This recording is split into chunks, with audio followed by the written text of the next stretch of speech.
यह महज एक इत्तेफाक है कि पिछले 24 घंटों में भारतीय जनता पार्टी सरकार ने कांग्रेस पर 3 तरफ से हमला किया है? जी हां, enforcement directorate, Bharatiya Janata party सरकार की एजेंसी ईडी ने राहुल गांधी और सोनिया गांधी का नाम नेशनल हेरल्ड केस की चार्जशीट में शामिल कर लिया है। इसके अलावा ईडी लगातार दूसरे दिन प्रियंका गांधी वाड्रा के पति और गांधी परिवार के दामाद रॉबर्ट वाड्रा से पूछताछ कर रही है और समानांतर तौर पर राजस्थान में प्रवर्तन निदेशालय कांग्रेस के नेता प्रताप सिंह खाचरियावास पर दबिश डालती है, उन पर रेड मारती है, उनसे पूछताछ करती है।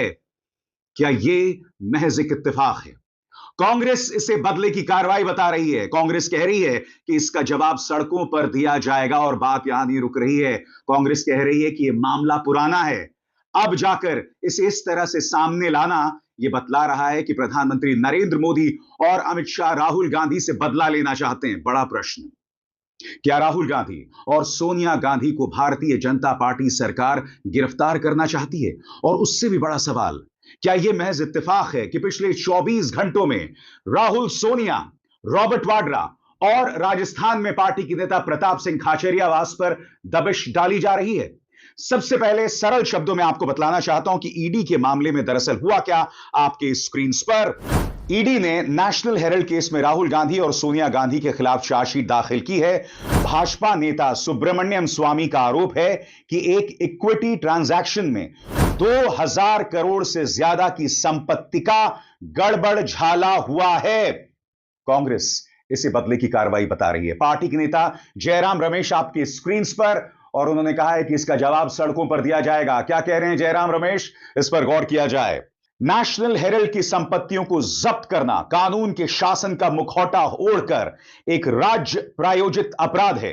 श्रीमती सोनिया गांधी और श्री राहुल गांधी और अन्य लोगों के खिलाफ आरोप पत्र दाखिल करना प्रधानमंत्री और गृह मंत्री द्वारा की गई बदले की राजनीति और डराने धमकाने की कोशिश के अलावा कुछ नहीं है। भारतीय राष्ट्रीय कांग्रेस और उसका नेतृत्व चुप नहीं बैठेगा। जानबूझ के पॉलिटिकली राहुल गांधी जी और सोनिया गांधी जी को टारगेट जो करने का काम किया है, ये पूर्णतः द्वेषपूर्ण भावना से कार्य किया गया है। लेकिन मैं जानता हूं कि देश के लोग समझ रहे हैं इस बात को कि अपने प्रतिद्वंदियों की आवाज दबाने के लिए अभी हम लोगों ने गुजरात में अधिवेशन किया था, पार्टी को जिंदा करने के लिए पूरी ताकत लगा रहे हैं, वो उनको नागवार गुजरा है। इसलिए केंद्र सरकार ने जानबूझ के बहुत ही विंडिक्टिव ये कदम उठाया है। इसको हम पॉलिटिकली टैकल करेंगे। गांधी परिवार के वकील और पार्टी के नेता अभिषेक मनु सिंघवी ने कहा है कि यह जीरो केस है, इसके कोई मायने नहीं है, इसका मकसद सिर्फ और सिर्फ गांधी परिवार को फांसना है, और वो भी एक झूठे मामले में। सुनिए अभिषेक मनु सिंघवी उस मामले को किस तरह से आपके सामने रख रहे हैं। नेशनल हेरल्ड के विषय में जो प्रक्रियाएं हो रही हैं वो कुछ भी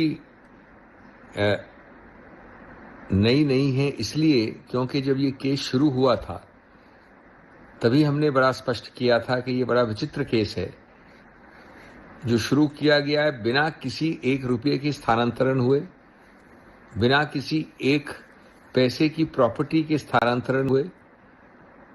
एक नॉट फॉर प्रॉफिट सेक्शन 8 की कंपनी बनाई गई जिसमें श्रीमती सोनिया गांधी और अन्य लोग, लेट श्री मोतीलाल वोरा जी इत्यादि सब डायरेक्टर्स थे, जिसमें न डिविडेंड दिया जा सकता है, न कोई कमर्शियल ट्रांजैक्शन हो सकता है, सिर्फ नेशनल हेरल्ड की पुरानी प्रॉपर्टीज़ को मैनेज करने के लिए। उस पर एक मनगढ़ंत झूठा केस रचा गया है। उसी प्रक्रिया में एक श्रृंखला में ये एक और चीज़ हुई है जो चार्जशीट फाइल हुई है, जो प्रक्रिया होती है। शुरुआत से इसका पूरी तरह से कानूनी रूप से नियंत्रित रूप से सामना किया जा रहा है, और मैं बताना चाहता हूं कि ये एक फेक केस है जिसमें कोई भी तथ्य नहीं है, निराधार है, और अंततोगत्वा इसमें कोर्ट्स ये स्पष्ट करेंगे। अभी सिर्फ एक कानूनी प्रक्रिया चल रही है और इसको एक राजनीतिक प्रतिशोध की भावना से किया जा रहा है जो दर्शाया जा रहा है। मगर दोस्तों इंतजार कीजिएगा, इसी मंच पर मैं आपको बतलाने वाला हूं कि पूरा मामला क्या है। हालांकि इसकी चर्चा मैं इससे पहले भी कर चुका हूं, मगर हम सबकी याददाश्त कमजोर होती है दोस्तों। अंत में जाकर मैं आपको बतलाने वाला हूं कि पूरा नेशनल हेरल्ड केस क्या है, क्या सबूत हैं, सुब्रमण्यम स्वामी क्या कह रहे हैं, तमाम बातें आपके सामने रखना चाहूंगा दोस्तों, मगर उससे पहले पवन खेरा की बात। पवन खेरा कह रहे हैं कि नेशनल हेरल्ड अखबार वो अखबार जिसने अंग्रेजों को नाको चने चबवा दिए थे। अंग्रेजों से सवाल करने का मादा सिर्फ एक अखबार पर था और वो था नेशनल हेरल्ड केस।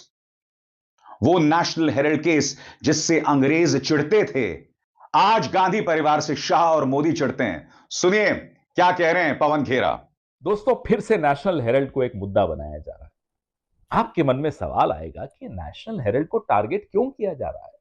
शायद सवाल यह होना चाहिए कि नेशनल हेरल्ड के माध्यम से गांधी परिवार को टारगेट क्यों किया जा रहा है, या फिर नेशनल हेरल्ड और गांधी परिवार के माध्यम से कांग्रेस पार्टी को क्यों टारगेट किया जा रहा है।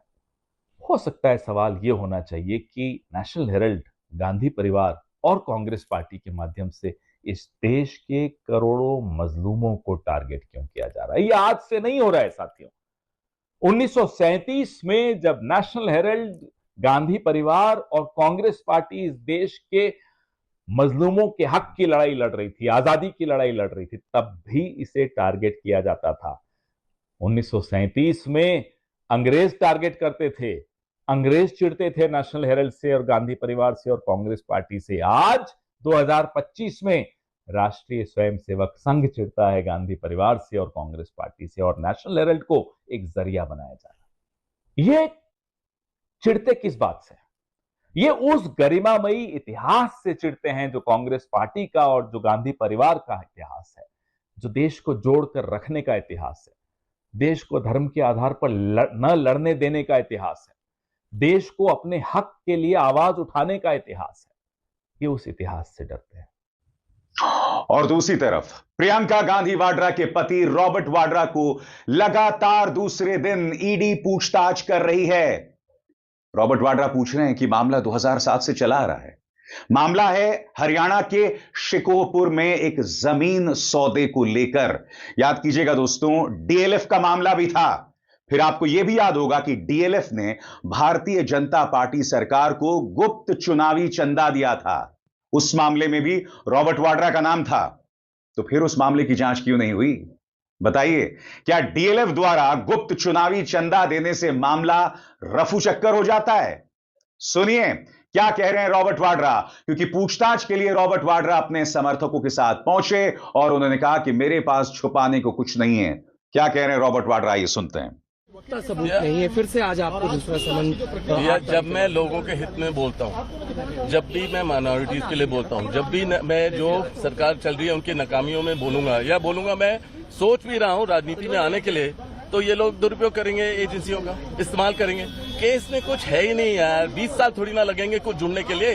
15 बारी गया हूँ, 10 बारी बैठा हूँ और 10 घंटे बैठा हूँ और 23,000 डॉक्यूमेंट दिए हैं। फिर से एक हफ्ते में बोलते हैं सारे 23,000 डॉक्यूमेंट दोबारा दो, ऐसे थोड़ा ना चलता है यार। और जैसे मैंने बताया दोस्तों, आपकी स्क्रीन पर ये हैं राजस्थान में कांग्रेस के नेता प्रताप सिंह खाचरियावास। इन पर भी देर रात तक पूछताछ हुई। ईडी ने रेड मारी। ये मामला क्या है, इस पर गौर कीजिए दोस्तों।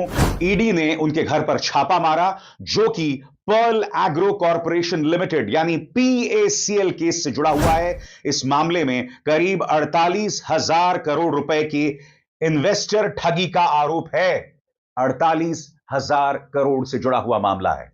प्रताप सिंह खाचरियावास बाहर आते हैं इस पूछताछ के बाद और अपने समर्थकों से कहते हैं कि जांच अधिकारियों को बाहर जाने दिया जाए। उनसे हमारी कोई दुश्मनी नहीं है, हमारी लड़ाई भारतीय जनता पार्टी से। सुनिए प्रताप सिंह खाचरियावास क्या कह रहे हैं। उन्होंने काम किया, उन्होंने सर्च की, मैंने अपनी बात रखी। अभी अपने घर जाएंगे, हम यहीं पर हैं।